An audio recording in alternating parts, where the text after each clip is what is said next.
शस्त्र तयार केली जातात.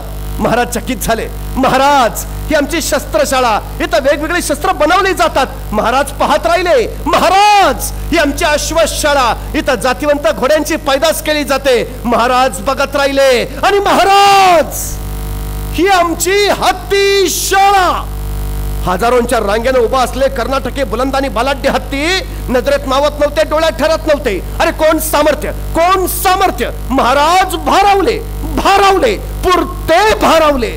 आणि महाराजांची ती भारावली नजर बघून गोवळकोंड्याचा बादशाह म्हणाला, महाराज आपल्याकडे सुद्धा आमच्यासारखे असे हत्ती असतीलच की. महाराजांना काय सांगावं कळेना. आमच्या सह्याद्रीच्या निबिड दऱ्याखोऱ्यात हत्तीसारखा उजड प्राणी चालत नाही. सबब आमच्याकडे हत्ती नाहीत. पण सांगाव कस. आणि खराय बरं, शिवरायांच्या युद्धनीतीमध्ये हत्ती सारख्या अवजड प्राण्याला स्थान नाही. महाराजांकडे फारसे हत्ती नाहीतच. आता शिवचरित्रात हत्तीचा उल्लेख येतो, एकदा येतो. हेनरी ऑक्झंडे नावाचा इंग्रज अधिकाऱ्याने तो केलाय. तो शिवाजी महाराजांच्या राज्याभिषेकाला रायगडावर उपस्थित होता. तो असं लिहितो की राज्याभिषेकानंतर शिवाजी महाराजांची रायगडावरून हत्तीवरून मिरवणूक काढण्यात आली. पण त्यानं पुढे एक प्रश्न उपस्थित केलाय. तो असं म्हणतो की रायगड म्हणजे गरुडाच्या बसकणीसारखा, वारलाही आत फिरता येत नाही आणि मुंगीलाही परंगुशिवाय बाहेर पडता येत नाही. असा बुलंद आणि बेलाग दुर्ग दुर्ग दुर्गम दुर्गेश्वर रायगड. पृथ्वीवर दौलताबाद गड चकोट खरा, पण रायगिरीची सर नाही, त्याहून दशगुणी उंच. पावसाळ्यात कडियावर गवत उगवत नाही, ऐसा चकोट बिकटवाट वहिवाट नाहीच. अरे माणसाला गड चढणं मुश्किल नव्हे, नामुमकिन, अशक्य. माणूस रायगड चढूच नाही शकत. मग माणसाला रायगड चढता येत नाही तर एवढा मोठा बलाढ्य हत्ती महाराजांनी रायगडावर नेलाच कसा. हेनरी ऑक्झंडेला प्रश्न पडलाय. आणि खराय हो, रायगड अजून बिकट आहे, अजून नाही चढता येत, माणसाला नाही चढता येत. मग एवढा मोठा बलाढ्य हत्ती महाराजांनी रायगडावर नेलाच कसा. हेनरी ऑक्झंडेला अजून उत्तर सुचलं नाही. आता मी सांगतो ते. 1662 साली शहाजीराजे कर्नाटकातून महाराष्ट्रात आले. त्यावेळी येतानाच हत्तीची 2 छोटी पिल्ल घेऊन आले. ही पिल्ल छोटी असतानाच रायगडावर नेली, ती मोठीच रायगडावर झाली. त्यावेळी मोठा हत्ती रायगडावर न्यायचा विषयच नाही आला. हेनरी ऑक्झंडे भेटला तर त्याला तेवढं सांगून टाका, बाबा असं असं झालंय. पण बाकी शिवचरित्रात हत्तीचा उल्लेख नाही. मात्र गोवळकोंड्याचा बादशाह विचारतोय, महाराज आपल्याकडे सुद्धा आमच्यासारखे असे हत्ती असतीलच की.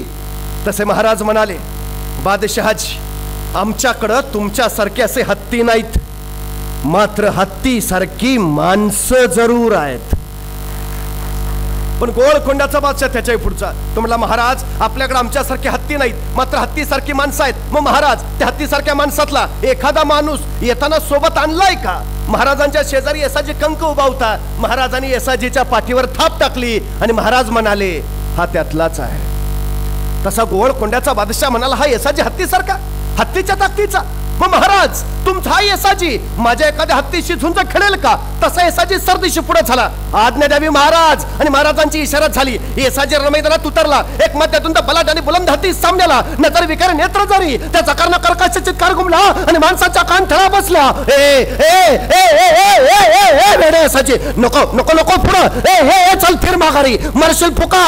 पण येसाजी पुढे झाला होता. हत्तीचा सामने कडा टाकला होता. हत्तीचा चित्कार पुन्हा चुकला. सोंड फिरली. सोंडेत येसाजी अडकला. घर घर घर घर घर माणसाने मिटल्या डोळे. संपला येसाजी. पण त्या विद्युलता चमकावी तसा येसाजी फिरला होता. आकाशातून चुडाला होता. समशेर तळपली होती. साप एक बेभान भयानक चित्कार घुमला होता आणि सोंड छटला. हत्ती ढासळला होता. येसाजीच्या समशेरीतून फक्त रक्त रक्त नितळत होत. महाराष्ट्राच्या हत्तीनं कर्नाटकच्या हत्तीचा पराभव केला होता. येसाजी जिंकला होता. त्याचं ते आरसपानी शौर्य बघितलं आणि गोवळकोंड्याचा बादशाह भारावला. सामने आला. स्वतःच्या गळ्यातला मोत्याचा कंटा काढला. येसाजीच्या पुढे धरला. हे घ्या हे घ्या हे घ्या तुमच्या बहादुरीचं बक्षीस. तसा येसाजी सरदिशी माग सरला आणि बादशाहला म्हणाला, आमचं कौतुक करायला आमचे महाराज समर्थ आहेत. दुसऱ्याच्या कौतुकाची थापही मावळ्याने कधी आपल्या पाठीवर पडू नाही घेतली. निष्ठा याचं नाव. ही निष्ठा जिथं जिवंत असते तिथं अस्मिता जिवंत असते. ही निष्ठा जिथं जिवंत असते तिथं स्वाभिमान जिवंत असतो. ही निष्ठा जिथं जिवंत असते तिथं राष्ट्र जिवंत असतं. शिवरायांनी निष्ठा घडवल्या नव्हे नव्हे, शिवरायांनी राष्ट्र घडवलं. 350 वर्षापूर्वी शिवाजी महाराजांनी समुद्रात सिंधुदुर्ग किल्ला बांधलाय. 350 वर्ष झाली तो लाटांचे तडाखे खातोय. त्या लाटांच्या तडाख्याने सिंधुदुर्गाची दगड झिजलीत, पण 2 दगडांना सांधणारा जो चुन्याचा चिरा आहे ना, तो अजून जसाच्या तसा आहे. दगड झिजत 4-4 इंच आत गेलीत, चुन्याचा चिरा मात्र 4-4 इंच अजून तसाच बाहेर आहे. मी निष्ठा त्या चुन्याच्या चिऱ्याला मानतो. दगड झिजतील, काळ झिजेल, पण निष्ठा ती मात्र चिरंतन राहील. मग ती शिवरायांवरची असेल, मग ती राष्ट्रावरची असेल, अथवा ती धर्मावरची असेल. जिथं निष्ठा जिवंत असते तिथं सारं जिवंत असतं. हे सगळ्यात महत्वाचं. खरं तर गेल्या महिन्यात बांधलेला पूल मागच्या आठवड्यात ढासळला आणि लोक विचारायला लागली, काय मिक्सर वापरलेलं कुणास ठाऊक. खरं तर 350 वर्षापूर्वी शिवाजी महाराजांनी सह्याद्रीच्या छातीवर गडकोट बांधून ठेवलेत. ते गडकोट अजूनही तसेच आहेत. लोक त्या गडकोटांकडे बघून विचारतात, महाराजांनी काय मिक्सर वापरलं असेल कुणास ठाऊक. मिक्सर काही का असेना, पण त्या मिक्सर मध्ये प्रामाणिकपणा होता एवढं मात्र नक्की. त्या मिक्सर मध्ये इमानदारी होती एवढं मात्र नक्की. ती प्रामाणिकता शिकायची असेल तर त्या महाराजांच्या गडकोटांकडे या. ती इमानदारी शिकायची असेल त्या महाराजांच्या गडकोटांकडे या. राष्ट्रावरची निष्ठा बघायची असेल तर त्या गडकोटांकडे या. खरं तर तुम्ही त्या गडकोटांवर गेल्यावर तुम्हाला किती आनंद होईल मला माहिती नाही, पण तुम्ही तिथं आल्याचा त्या गडकोटांना मात्र नक्की आनंद होईल एवढं मात्र जरूर सांगतो. ज्या पूर्वजांनी त्याच्या अंगा खांद्यावर पराक्रम गाजवला, ज्या पूर्वजांनी रक्ताची होळी करत स्वराज्य अबाधित राखलं, त्या पूर्वजांचे वंशज आहेत तरी कसे ते बघायला ते गडकोट आता आतुरलेत. गरज आहे तुमची. एक काळ होता स्वराज्याला गडकोटांची गरज होती. आज नव्या स्वराज्यासाठी गडकोटांना तुमची गरज आहे. सगळ्यात महत्वाची, मी परवा पुण्यात होतो. एका किल्ले स्पर्धाचं उद्घाटन. माझ्या आधी बोलता बोलता एक सद्ग्रस्त म्हणाले, मी राजस्थानला गेलो, काय तिकडचे किल्ले जसेच्या तसे अगदी. मी उत्तरेत फिरलो, काय त्यांचे महाल, काय जपलेत, काय ठेवलेत. मी दिल्लीत गेलो, तो लाल किल्ला अहो जसाच्या तसा, तो आग्र्याचा ताजमहाल अहो काय जपलाय, काय ठेवलाय. आणि आमच्या महाराष्ट्रात सगळं ढासळलंय, सगळं कोसळलंय. मला वाईट वाटलं, मला रागही आला. मी म्हटलं खरं आहे तुमचं. त्या राजस्थान मधले गड जसंच्या तसे आहेत, त्या उत्तरेतले महाल तेही जसंच्या तसे आहेत. तो दिल्लीचा लाल किल्ला तोही जसाच्या तसा आहे, तो आग्र्याचा ताजमहाल तोही जसाच्या तसा आहे. मान्य आहे, आमचं सगळं ढासळलंय तेही मान्य आहे. पण त्यांचं तसं का आहे आणि आमचं असं का आहे हे माहितीये. त्यांचं तसं आहे कारण जेव्हा जेव्हा त्यांच्यावर हल्ले झाले तेव्हा तेव्हा त्यांनी माना वाकवल्या आणि भिंती वाचवल्या. आमच्यावर जेव्हा जेव्हा हल्ले झाले आम्ही माना नाही वाकवल्या, आम्ही छात्या फाकवल्या. ये ये ये लढ, अभिमान आहे मला. त्यांच्या महालांमधनं फक्त नुपुरांचे झनत्कार आणि पैंजनाचे स्वर निनादलेत.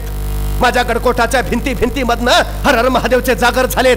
त्यांच्या भिंतीमधनं मद्याचे प्रवाह वाहिलेत आणि माझ्या भिंतीमधनं रक्ताचे पाट धावलेत. अभिमान आहे मला. माझ्या किल्ल्याचा बुरुंज ढासळलाय, हो ढासळलाय. स्वराज्याचं रक्षण करताना तोपेचा गोळा खाऊन ढासळलाय. तटबंदी कोसळली, हो मान्य आहे. पण स्वातंत्र्याचं रक्षण कसं करावं हे सांगताना ती कोसळलीये. पण जेवढं कोसळलंय ना तेवढं बस झालं. उरलेलं तरी जपायला हवं. नाहीतर रामायण घडलं होतं का असं विचारणारे उद्या खरंच शिवाजी महाराज जन्माला आले होते का असाही प्रश्न विचारतील. आणि पुरावे म्हणून दाखवायला आमच्याकडे गड किल्ले सुद्धा शिल्लक नसतील. त्या अमेरिकेला इतिहास नाही हो. 350 वर्षापूर्वी ते राष्ट्र जन्माला आलं, पण 350 वर्षापूर्वीचा दगड सुद्धा त्यांनी काचेत ठेवलाय. काचेत ठेवलाय दगड का? 350 वर्षापूर्वीचा आहे दगड. काचेत का? 350 वर्षापूर्वीचा आहे दगड. काचेत का? 350 वर्षापूर्वीचा आहे. अहो त्यांनी दगडांची स्मारक केली, आम्ही स्मारकांची दगड करून टाकली. उद्याच्या पिढीला राष्ट्रप्रेम शिकवायचं असेल, उद्याच्या पिढीला राष्ट्रनिष्ठा शिकवायची असेल तर शिवरायांचे ते गडकोट उभा राहायलाच हवेत.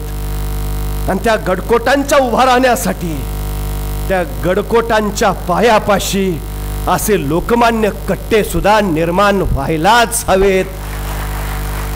कारण जिथं पाया भक्कम असतो तिथं वाडा केव्हाही उभा करता येतो.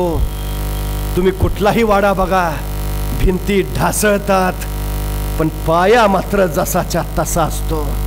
हा लोकमान्य कट्टा नव्या पिढीचा पाया मजबूत करायचं काम करेल.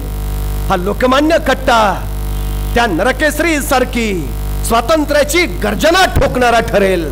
आणि हा लोकमान्य कट्टा लोकांच्या मान्यतेचा आणि लोकांच्याच नव्हे तर राज्यमान्यतेचाही ठरेल अशी अपेक्षा व्यक्त करतो. थांबतो.